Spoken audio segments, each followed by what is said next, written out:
नमस्कार बच्चों। राज्य शिक्षा शोध एवं प्रशिक्षण परिषद बिहार पटना में आपका स्वागत है। आज हम लोग वर्ग 8 का पहला चैप्टर, पहला अध्याय परिमेय संख्याओं से जान पहचान करेंगे एवं उनकी विभिन्न संक्रियाओं को एवं उनके गुण धर्म को समझेंगे। पूर्व की कक्षा में आप पूर्ण संख्या, पूर्णांक संख्या एवं उनके विभिन्न गुणों जैसे समृद्ध होने का गुण, क्रम विनिमयता का गुण, साहचर्य का गुण, वितरण का गुण, ये हमने सीखा है। आज की कक्षा में उसका पुनरावलोकन के साथ साथ आगे एक नई संख्या, परिमेय संख्या को हम लोग जानेंगे। आइए समझते हैं एक स्थिति पर, यदि हमारे पास कुल 6 अमरूद हैं और 3 लोग हैं, उसको यदि बांटना है तो हम कैसे बांटते हैं? भाग दे करके, ठीक है। तो प्रत्येक को 2-2 मिल जाएगा, यानी नंबर जो 2 है वो हमने पहले पढ़ लिया है, पूर्ण संख्या में भी आता है, प्राकृत संख्या में भी आता है। अब यदि इस स्थिति को हम बदल दें, अमरूद की संख्या 3 कर लें और आदमी की संख्या 6 कर लें, क्या पूर्ण रूप से पूरा अमरूद लोगों को मिलेगा? आप कहेंगे नहीं, उसे काटना पड़ेगा, पूर्ण तो नहीं मिलेगा। अर्थात पूर्ण संख्या के अलावे और भी संख्याओं की आवश्यकता हमें डेली लाइफ में है, गणित में भी है। वो जो और संख्याएं हैं, उसका जो परिवार और बढ़ने वाला है, उन्हीं संख्याओं को अभी हम समझने का प्रयास करेंगे। इसे थोड़ा इस प्रकार समझें, आपने पीछे व्यंजक वगैरह पढ़ा है। यदि एक गणितीय सिचुएशन पर हम ध्यान दें, जैसे लिखा हुआ है x + 8 = 5। अब ये x के किस मान के लिए संतुष्ट करेगा इस समीकरण को? आपने इस प्रकार का बहुत सारा हल किया है पूर्व कक्षा में। आइए एक बार फिर हल कर लेते हैं। यदि आपको इससे x का मान फाइंड करना होता है तो हम लोग क्या करते हैं, और इस प्रकार मान ज्ञात कर लेते हैं -3। अब -3 जो संख्या है, ये कैसी संख्या है? पूर्व की कक्षा में आपने पढ़ा है, बिल्कुल सही, ये पूर्णांक है। हम लोग पूर्ण और पूर्णांक पढ़ लिए हैं, यानी इसकी आवश्यकता है। इसके अलावे यदि इसको थोड़ा और परिवर्तित हम कर दें, हम लिख देते हैं, यदि कोई इक्वेशन 3x = 8, अब यदि इससे हमको x का मान फाइंड करना होगा तो क्या करेंगे? x बराबर, आपने पहले ऐसा बहुत सारा मान ज्ञात किया है। ये देखिए 8/3। क्या ऐसी कोई संख्या प्राकृत, पूर्ण या पूर्णांक में आती है? आप पाएंगे कि हमने अभी तक जितने भी संख्याओं का परिवार पढ़ा है, उन परिवारों में ऐसी कोई संख्या नहीं आती है, जबकि ऐसी संख्याओं का वजूद भी है और इसका डेली लाइफ में उपयोग भी है। इन संख्याओं को जानने के लिए हमको संख्या का परिवार थोड़ा और बड़ा करना पड़ता है। प्राकृत, पूर्ण, पूर्णांक जितनी संख्याएं हैं, उन सभी संख्याओं को लेते हुए उसमें यदि और भिन्नात्मक संख्याओं को भी हम शामिल कर लें इस प्रकार से, तो जो बड़ा वाला परिवार बनता है उसे ही हम लोग परिमेय संख्याओं का परिवार कहते हैं। परिमेय संख्याओं का परिवार आप समझ रहे हैं, थोड़ा और बड़ा हो गया। इसमें आपका प्राकृत संख्या भी आ गया, नेचुरल नंबर। आपने जो पूर्ण संख्या पढ़ा था वो भी सभी की सभी आ गए। पूर्णांक पढ़ा था, ये भी सब आ गए। ये सारा कुछ आएगा इस परिवार में। एवं इसके अलावे जो भिन्नात्मक संख्याएं हैं, भिन्नात्मक का मतलब जो अंश और हर के रूप में रहता है, उसे हम लोग इस प्रकार भी कह सकते हैं, जो P/Q के रूप में रहता हो, A/B के रूप में रहता हो, कहीं न कहीं जिसे हम P/Q के रूप में लिख सकें, वो सभी की सभी संख्याएं परिमेय संख्याएं कहलाती हैं, सिर्फ अपरिभाषित को छोड़कर, यानी कि उसके हर में 0 नहीं होना चाहिए। परिभाषा की बात हम करेंगे, परिभाषा रटने की विशेष ज़रूरत नहीं है। हमने कहा जो पूर्ण संख्याएं, पूर्णांक और प्राकृत हमने पढ़ा है, ये सभी संख्याओं के साथ साथ वैसी संख्याएं जिसे हम भिन्नात्मक रूप दे सकें, भिन्न के रूप में लिख सकें, P/Q के रूप में लिख सकें, जहाँ P और Q क्या है? पूर्णांक हैं, पूर्ण अंक हैं, एवं q is not equal to 0, नीचे 0 हो जाता है तो आपने पूर्व कक्षा में पढ़ा है वो तो अपरिभाषित हो जाएगा, तो उसको हम लोग इसमें नहीं रखते हैं। ये जो पूरा बड़ा वाला परिवार बना, ये बड़ा परिवार ही परिमेय संख्या का परिवार कहलाता है। इसमें जितनी भी संख्याएं आपने पढ़ा, धनात्मक, ऋणात्मक, शून्य, वो सभी आएंगी, एवं साथ ही साथ जितने भी भिन्नात्मक रूप वाली संख्याएं हैं जिसके हर में 0 नहीं होना चाहिए और अंश और हर जो है कोई न कोई पूर्णांक हो, वैसी सभी संख्याएं परिमेय संख्याओं के अंतर्गत आते हैं।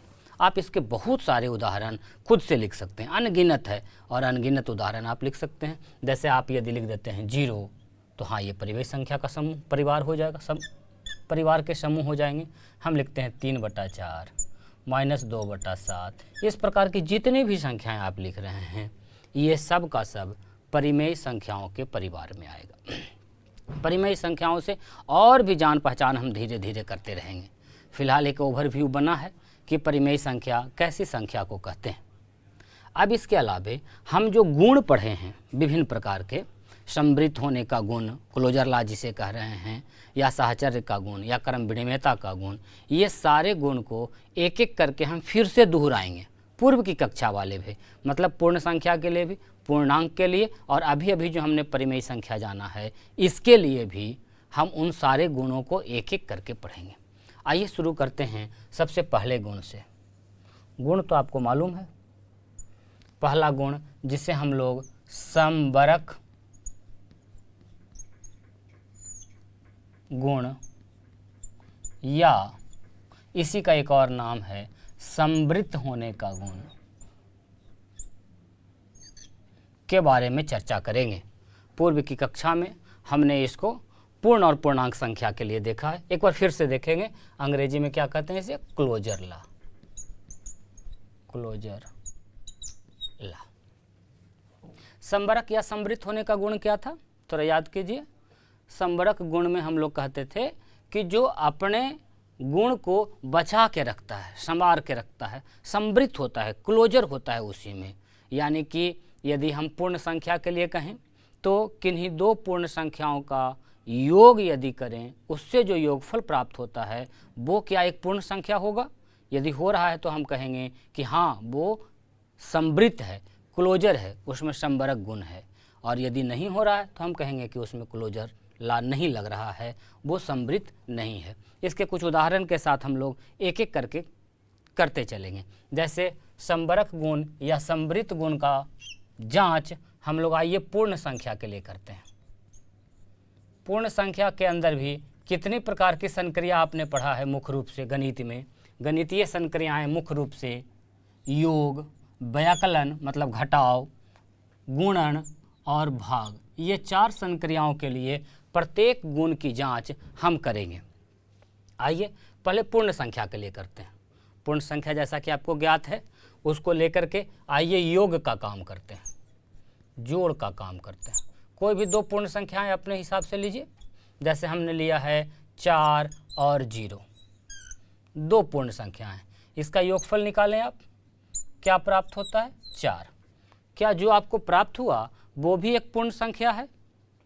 यदि पूर्ण संख्याओं का योगफल है और प्राप्त जो योगफल है वो भी एक पूर्ण संख्या है तो हम कहेंगे कि पूर्ण संख्या अपने अंदर समवरक गुण को रखता है, समृद्ध रखता है, उसमें क्लोजर लॉ काम कर रहा है। सिर्फ एक उदाहरण से नहीं, ऐसे कई एक उदाहरण आप खुद से लीजिए और प्रयास कीजिए कि क्या योगफल कभी पूर्ण से अलग भी आता है। यदि अलग आ जाएगा तो वो समृद्ध नहीं होगा, वो क्लोजर नहीं होगा, वो अपने गुण को समवरक नहीं कर रहा है, समवरण नहीं कर रहा है। जैसे पूर्ण संख्याओं के और भी उदाहरण आप ले सकते हैं। हमने लिया है 3 और 2, ये दोनों पूर्ण संख्याएं हैं और यदि इसका योगफल निकालते हैं तो जो प्राप्त संख्या है क्या वो भी पूर्ण है? आप पा रहे हैं कि पूर्ण संख्या योग के लिए हमेशा समवरक होता है, यानी क्लोजर होता है, समृद्ध होता है। आप इसे चर राशि के रूप में इस प्रकार से भी लिख सकते हैं कि a और b यदि कोई 2 पूर्ण संख्या है तो इसका जो योगफल है a + b ये भी पूर्ण संख्या होता है। यदि a पूर्ण संख्या है b पूर्ण संख्या है और इसका योगफल जो आप निकाल रहे हैं वो भी पूर्ण संख्या है, तो इस स्थिति में हम कहेंगे कि पूर्ण संख्या योग के लिए संवृत्त होता है, क्लोजर होता है। अब जैसे हमने योग के लिए जांच किया, इसी प्रकार से आप व्याकलन के लिए या घटाव के लिए भी जांच करेंगे। एक दो उदाहरण नहीं, आप खुद से 4-5 उदाहरण करेंगे और जांच करेंगे और तब जाकर के एक रिजल्ट पर आएंगे, हम लोग एक निष्कर्ष पर आएंगे कि हाँ ये जो कहा जा रहा है बात ये ठीक है। अब जैसे हमने योग के लिए चेक किया है, आइए यहाँ कुछ जगह यहाँ हम व्याकलन के लिए कर लेते हैं।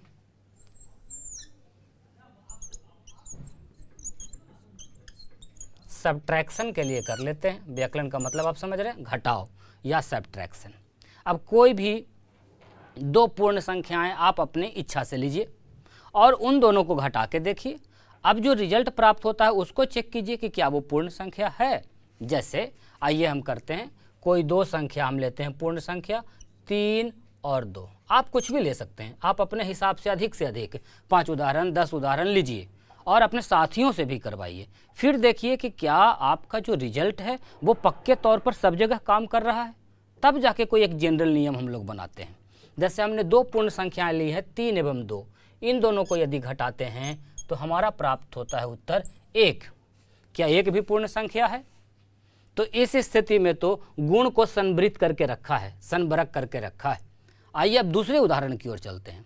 यदि हम लेते हैं 5 और 7, दो संख्याएं लिया और दोनों को दोनों पूर्ण है, इन दोनों का व्याकलन करके देखिए। आप पाएंगे कि 5 में से 7 यदि घटा रहे हैं तो उत्तर कितना आ रहा है? -2। आपने पहले पूर्णांक संख्या पढ़ा है। अब देखिए 5 कैसी संख्या है? पूर्ण संख्या। 7 पूर्ण है। क्या -2 भी पूर्ण संख्या के परिवार में है? नहीं, बिल्कुल सही कह रहे हैं आप, -2 पूर्ण संख्या के परिवार में नहीं है। किसके परिवार में है? पूर्णांक के परिवार में है। तो इस स्थिति में क्या हुआ? आपने क्या देखा व्याकलन में या घटाव में कि जब दो पूर्ण संख्याओं को घटा रहे हैं तो हमेशा एक पूर्ण संख्या नहीं आता है, कभी कभी पूर्णांक भी आ जाता है। यानी ये अपने गुण को संवृत्त करके नहीं रखा है, ये संवरक करके नहीं रखा अपने गुण को। तो हम कहेंगे कि पूर्ण संख्या व्याकलन के लिए अर्थात घटाव के लिए क्लोजर लॉ फॉलो नहीं करती है। दो चीज़ हमने बता दिया है आपको पूर्ण संख्या के लिए, योग का और व्याकलन का। अब जिस प्रकार संवरक गुण हम देख रहे हैं, पिछली कक्षा में भी हमने आपको बताया है संवरक का क्या अर्थ है और कैसे हम चेक करते हैं। अब तेजी से हम यही वाला गुण गुणा के लिए और भाग के लिए पूर्ण संख्या में चेक करेंगे। हम लोग देख रहे हैं कि संवरक गुण पूर्ण संख्या में सब जगह कार्य कर रहा है या नहीं। हमने पाया कि जोड़ के लिए काम करता है, लेकिन व्याकलन के लिए या घटाव के लिए संवरक का गुण पूर्ण संख्या में कार्य नहीं करता, वो उसको फॉलो नहीं करता है क्लोजर लॉ को। अब आइए इसी प्रकार से हम गुणन के लिए देखते हैं, गुणा के लिए देखते हैं। चेक करना बहुत आसान है, आप खुद से चेक कर सकते हैं। अधिक से अधिक उदाहरण आप लीजिए। कहाँ से? पूर्ण संख्या से। पूर्ण संख्या का परिवार तो आपने देखा है, उसमें से कोई भी दो पूर्ण संख्या उठाइए, उसको गुणा करके देखिए और पता कीजिए कि जो रिजल्ट है, गुणनफल है, क्या वो भी एक पूर्ण संख्या है। हाँ, इसमें ध्यान ये रखना है कि अधिक से अधिक प्रकार का आप पूर्ण संख्या लीजिए। आइए जैसे हम कुछ उदाहरण लेते हैं गुणन चेक करने के लिए। एक पूर्ण संख्या हमने लिया 5 और एक पूर्ण संख्या लिया 2, दोनों को गुणा करके देखिए। जो गुणनफल प्राप्त हुआ 5 दूना 10। अब आप क्या कहते हैं? क्या 5 एक पूर्ण संख्या है? क्या 2 एक पूर्ण संख्या है? क्या 10 एक पूर्ण संख्या है? यदि a एवं b पूर्ण संख्या है और इसका गुणनफल भी पूर्ण संख्या ही आता है तो हम कहेंगे कि पूर्ण संख्याएं गुणा के लिए संवरक गुण फॉलो करती है या संवरक गुण रखती है। एक ही उदाहरण से आप नियम नहीं बना लीजिए, ऐसे कई उदाहरण आप खुद से लीजिए। आइए कुछ और उदाहरण हम लेते हैं। जैसे एक पूर्ण संख्या है 0, इसको हम किसी और पूर्ण संख्या 3 से गुणा करते हैं। अब जो आपका प्राप्त हुआ गुणनफल वो क्या प्राप्त हुआ है? 0 में किसी संख्या से गुणा करते हैं तो आप बिल्कुल जानते हैं 0 ही प्राप्त होता है। अब 0 कैसी संख्या है? पूर्ण संख्या है। 3 कैसी संख्या है? पूर्ण संख्या के परिवार से है। एवं 0 भी कैसी संख्या के परिवार से है? पूर्ण संख्या के परिवार से है। यानी हम अब स्पष्ट कह सकते हैं, एक नियम बना सकते हैं कि यदि a एवं b पूर्ण संख्या के परिवार से है एवं उसका गुणनफल ab भी पूर्ण संख्या है, तो जो पूर्ण संख्याएं हैं गुणा के लिए अपना संवरक गुण बचाए रखती है, क्लोजर लॉ फॉलो करती है।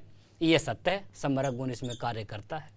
अब जैसे आपने गुणन के लिए चेक किया, वैसे ही भाग के लिए भी चेक कीजिए।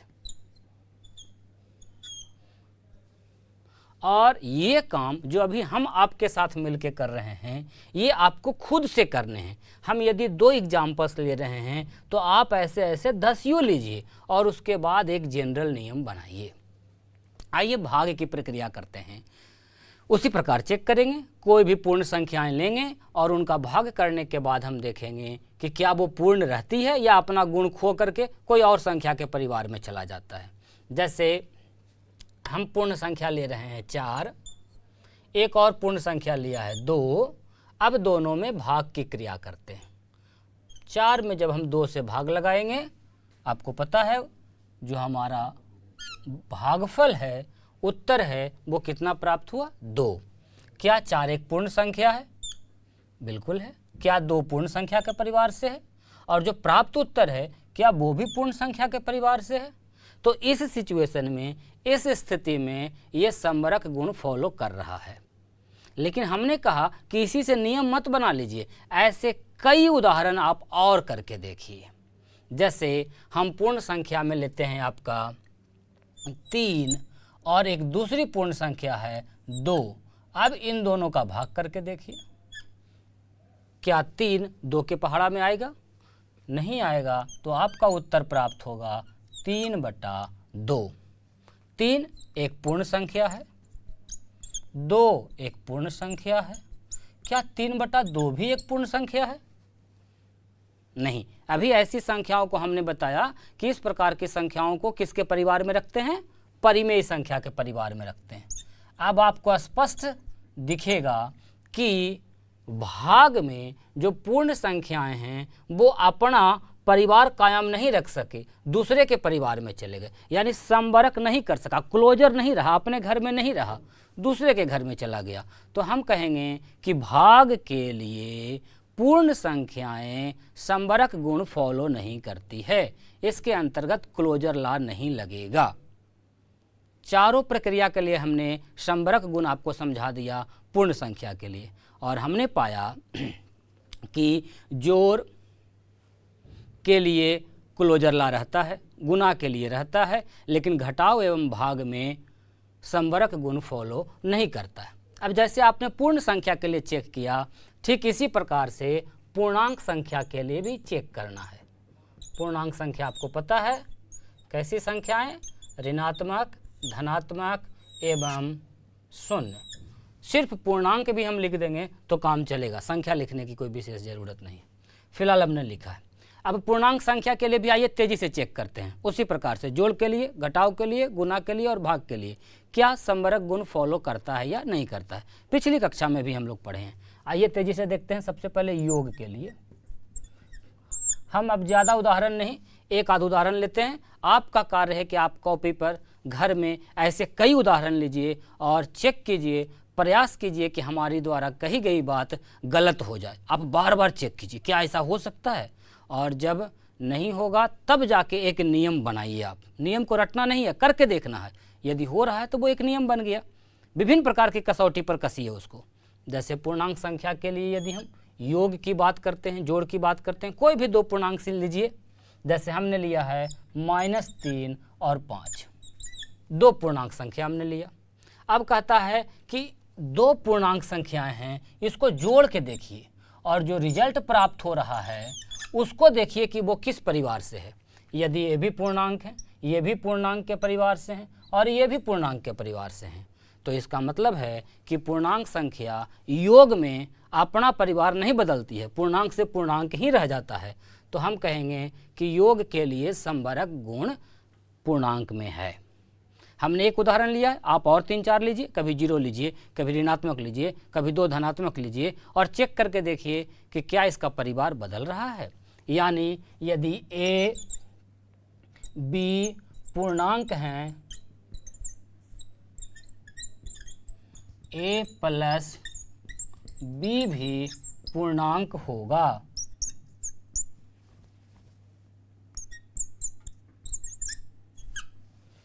पूर्णांक होगा क्यों?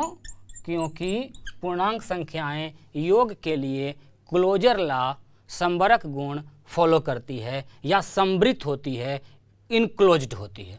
अब जैसे आपने योग के लिए चेक किया पूर्णांक का, हम कम कम उदाहरण ले रहे हैं, आप अधिक से अधिक उदाहरण लीजिए। एक एक नियम को बनाने के लिए, जनरलाइज करने के लिए, सिद्ध करने के लिए 5-10 उदाहरण लीजिए।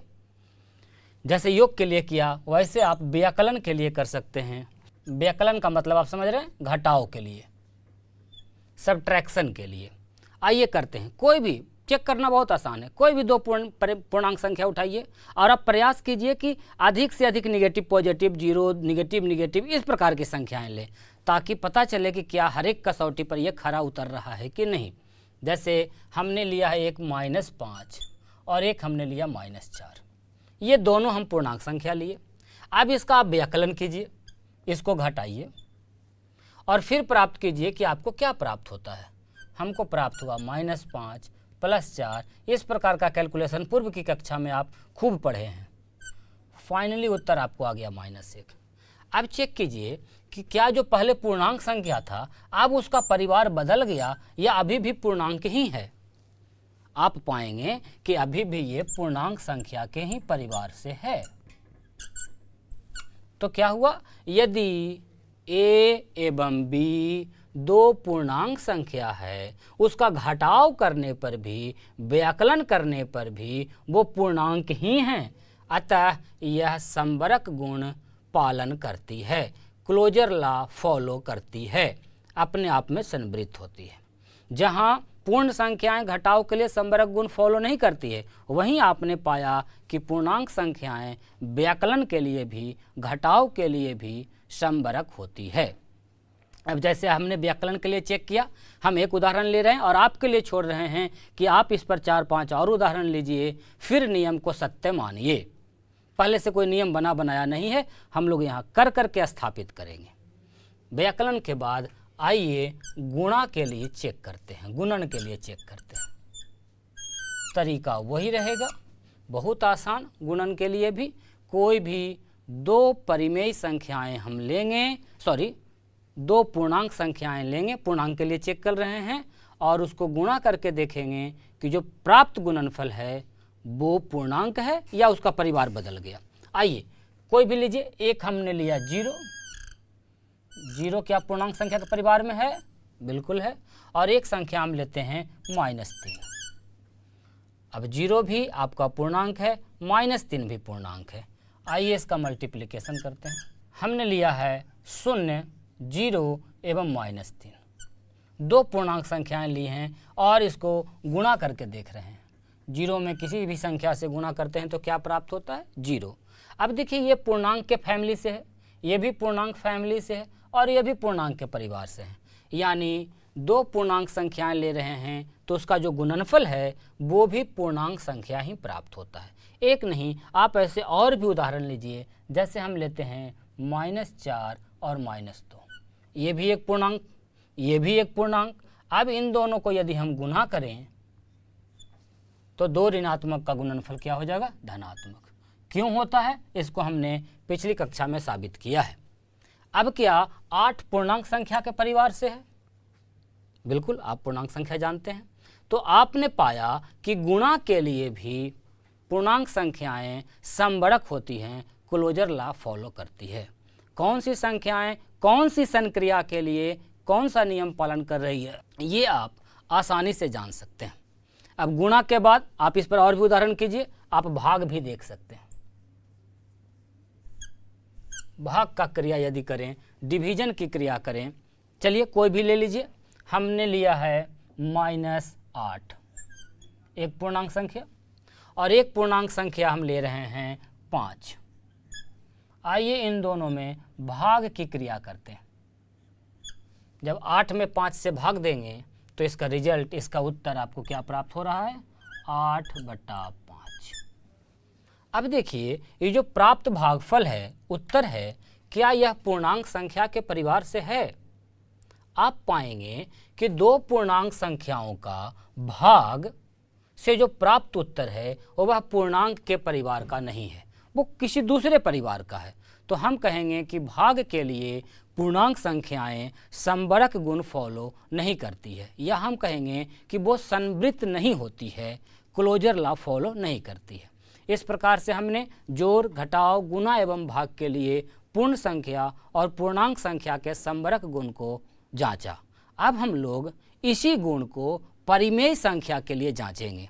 परिमेय संख्या से भी आपका जान पहचान हो गया। ये चारों संक्रियाएं जोड़, घटाव, गुणा एवं भाग परिमेय संख्या के लिए भी करेंगे। हम लोग पूर्ण संख्या, पूर्णांक संख्या के सभी गणितीय संक्रियाएं जोड़, घटाव, गुणा एवं भाग के लिए जांच किया कि वो संबरक गुण रखती है या नहीं रखती है। अब इसी प्रकार से आइए हम परिमेय संख्या के लिए जांचते हैं कि क्या वो संबरक होती है, क्लोजर लॉ फॉलो करती है। उसी प्रकार से जैसे पहले कर रहे थे, सबसे पहले योग के लिए करेंगे। जोड़ के लिए आइए चेक करते हैं। तरीका क्या होगा? कोई भी दो परिमेय संख्याएं लीजिए, कोई भी, निगेटिव, पॉजिटिव, जीरो, और उसको जोड़ करके देखिए जो प्राप्त योगफल है क्या वो परिमेय संख्या है या कहीं और दूसरे परिवार का हो गया। आइए देखते हैं। हम एक संख्या लेते हैं 3/4। इसके साथ एक दूसरा परिमेय संख्या हमने लिया 0। क्या 0 एक परिमेय संख्या है? बिल्कुल। जितने भी अभी तक आपने पूर्णांक तक की संख्याएं पढ़ी, वो पूरा सदस्य एवं उसके अलावा भिन्नात्मक जितने भी होंगे वो सारे सदस्य परिमेय संख्याओं के ही परिवार में आते हैं। तो यदि आप इसको योग करेंगे, जोड़ेंगे, तो आपको प्राप्त होगा 3/4। अब देखिए 3/4 कैसी संख्या है? परिमेय संख्या।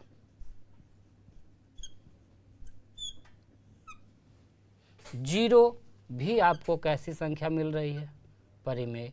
दो परिमेय संख्याएं हमने ली है और इसका जो प्राप्त योगफल है इसके बारे में यदि चर्चा करें तो ये भी एक परिमेय संख्या प्राप्त होता है। तो आप देख रहे हैं कि जोड़ की संक्रिया में दो अलग अलग परिमेय संख्याओं को जोड़ रहे हैं तो उनका योगफल भी एक परिमेय प्राप्त होता है। आप ऐसे और भी 4-5 उदाहरण लीजिए और हर बार जोड़ के देखिए। कभी निगेटिव लीजिए, कभी पॉजिटिव, कभी जीरो, विभिन्न प्रकार की कसौटी पर कसिए, और जब हर हाल में प्रत्येक स्थिति में योगफल परिमेय प्राप्त हो तो आप कहेंगे कि परिमेय संख्याएं योग की संक्रिया के लिए संबरक गुण पालन करती है, या उसे हम कहेंगे कि संवृत्त होती है, इनक्लोज्ड होती है, क्लोजर लॉ फॉलो करती है। जैसे हमने योग के लिए देखा तो हाँ, ये क्लोजर लॉ फॉलो कर रही है। अब इसी प्रकार से आप व्याकलन के लिए अर्थात घटाव के लिए चेक करें।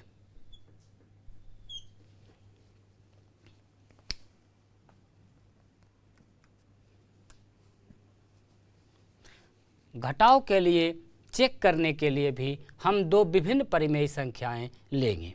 आइए हम एक परिमेय संख्या लेते हैं 2/3, -2/3 ले लेते हैं। आइए ऋणात्मक संख्या लेते हैं, एवं एक और परिमेय संख्या लेते हैं 1/3।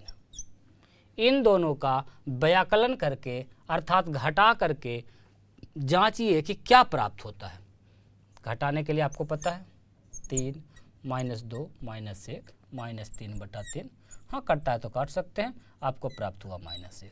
ये जो संख्या प्राप्त हो रही है घटाव फल, ये कैसी संख्या है? ये किसके परिवार में आएगा? बिल्कुल परिमेय संख्या के परिवार में आएगा। आप ऐसे ऐसे और 2-3 उदाहरण लीजिए और फिर एक नियम पर आइए। आप हर बार पाएंगे कि दो विभिन्न परिमेय संख्याओं का अंतर करने पर भी जो प्राप्त होता है वो परिमेय संख्या के ही परिवार से आता है। तो हम कहेंगे कि परिमेय संख्याएं व्याकलन के लिए भी अर्थात घटाव के लिए भी समवरक गुण फॉलो करती है, योग के लिए भी और घटाव के लिए भी। इसी प्रकार आप चेक कीजिए गुणन की प्रक्रिया के लिए, गुणा की प्रक्रिया के लिए कोई भी दो परिमेय संख्याएं ले लें आप। जैसे हम ले रहे हैं 3/4 और एक हमने लिया -6/5। दो परिमेय संख्याएं हैं, इनको गुणा करके देखिए क्या प्राप्त होता है। आप जैसे गुणा करते हैं, हाँ काटते हैं तो काट भी सकते हैं। जैसे 2 दूनी 4, 2 तिहाई 6, -9/5 दूनी 10। ये जो आपका उत्तर प्राप्त हुआ, ये जो प्राप्त गुणनफल है, इसको आप चेक कीजिए क्या ये भी परिमेय संख्या है। हम देख रहे हैं कि ये भी परिमेय के परिवार से है और पहले से भी क्या लिए थे, परिमेय संख्या। यदि गुणा की भी संक्रिया हम कर रहे हैं तो परिमेय संख्या अपना गुण नहीं छोड़ रहा है, अपना परिवार में ही रह रहा है। तो हम कहेंगे, नियम बना लेंगे। ऐसे और भी 2-4 उदाहरण कर करके आप एक नियम पर पहुंच जाते हैं कि गुणा के लिए भी परिमेय संख्याएं समवरक गुण रखती है, क्लोजर लॉ फॉलो करती है। परिमेय संख्याओं के लिए योग, व्यकलन, गुणन तीनों ही स्थिति में हमने देखा कि वो समवरक गुण का पालन करती है। पूर्ण और पूर्णांक में क्या हुआ था वो हम देख चुके हैं। अब परिमेय संख्या के लिए एक संक्रिया और बच रहा है, भाग। आइए तेजी से चेक करते हैं कि क्या भाग के लिए भी समवरक गुण रखती है परिमेय संख्याएं। इसके लिए भी उसी प्रकार चेक करेंगे। अधिक से अधिक परिमेय संख्याओं का समूह में से उठाइए कोई 2 नंबर और उसको भाग दे के देखिए। जैसे हम एक संख्या लेते हैं 2/3 और एक परिमेय संख्या हमने लिया है 1/3। आइए इसको भाग की प्रक्रिया हम करते हैं। भाग कैसे करते हैं आपको पता है, पूर्व कक्षाओं में आपने पढ़ा है। ये पलट के 3/1 हो जाता है और इस प्रकार से आपको प्राप्त हुआ 2 या 2/1। हमने देखा कि पहले से परिमेय संख्याएं हमने ली है, जो प्राप्त भागफल है वो भी परिमेय संख्या के परिवार में है। यानी इस स्थिति में परिमेय संख्याएं समवरक गुण फॉलो करती है। लेकिन एक ही से नियम नहीं बना लेना है, और भी आप उदाहरण लीजिए। आइए हम कुछ और उदाहरण लेते हैं, एक दूसरा उदाहरण भी लेते हैं। जैसे हमने लिया 5, एक परिमेय संख्या, और एक परिमेय संख्या हमने लिया है 0। अब आइए इन दोनों को भाग देते हैं। क्या प्राप्त हो जाएगा आपका, 5/0। अब 5/0 कैसी संख्या है, पूर्व की कक्षा में हमने पढ़ा था, ये संख्या अपरिभाषित है, अपरिभाषित। यानी ये जो संख्या है ये परिमेय संख्या के समूह का नहीं है। तो आपने देखा कि भाग में ऐसी भी स्थिति उत्पन्न हो गई कि दो परिमेय संख्याओं का यदि भाग कर रहे हैं तो वो परिमेय संख्या के परिवार में नहीं रहता है। तो हम कहेंगे कि भाग की प्रक्रिया के लिए परिमेय संख्याएं समवरक गुण नहीं रखती है। लेकिन यदि हम इस एक स्थिति को हटा दें, समझ लीजिए जो हम 0 से भाग दे रहे हैं, यदि इसको हटा दें तो बाकी जितनी भी स्थितियां बनेगी, आप और भी चेक कीजिए 4-5 प्रकार का लिख करके, जितनी भी स्थितियां बनेगी सब में समवरक गुण फॉलो करेगा।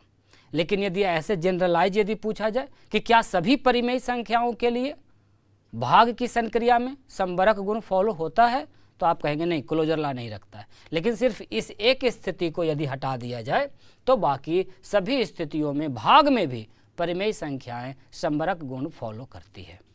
हमने समवरक गुण के लिए, क्लोजर लॉ के लिए, तीनों ही संख्याओं के लिए, पूर्ण, पूर्णांक एवं परिमेय के लिए चारों ही गणितीय संक्रियाएं जोड़, घटाव, गुणा, भाग में उदाहरण के साथ करके देखा है। आपसे ये अपेक्षा है कि आप ऐसे कई एक उदाहरण कर करके हर एक बार चेक करेंगे और कसौटी पर कस के एक नियम बनाएंगे कि ये इस गुण को फॉलो कर रहा है या नहीं कर रहा है। और इसके बहुत सारे प्रश्न आपके अभ्यास में भी दिए गए। अब जैसे अभी हमने एक गुण पढ़ा है समवरक गुण, इसी प्रकार थोड़े कम कम उदाहरण के साथ, नहीं तो बहुत अधिक समय लगेगा, हम और भी गुण जैसे क्रम विनिमयता का, सहचर का, वितरण का, इन सबों को अभी तेज़ी से देखेंगे।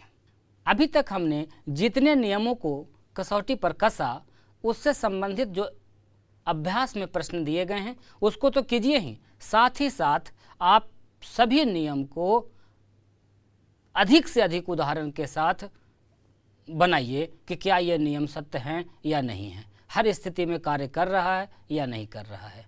इसके बाद का जो गुण है इसे हम अगले भाग में देखेंगे। धन्यवाद।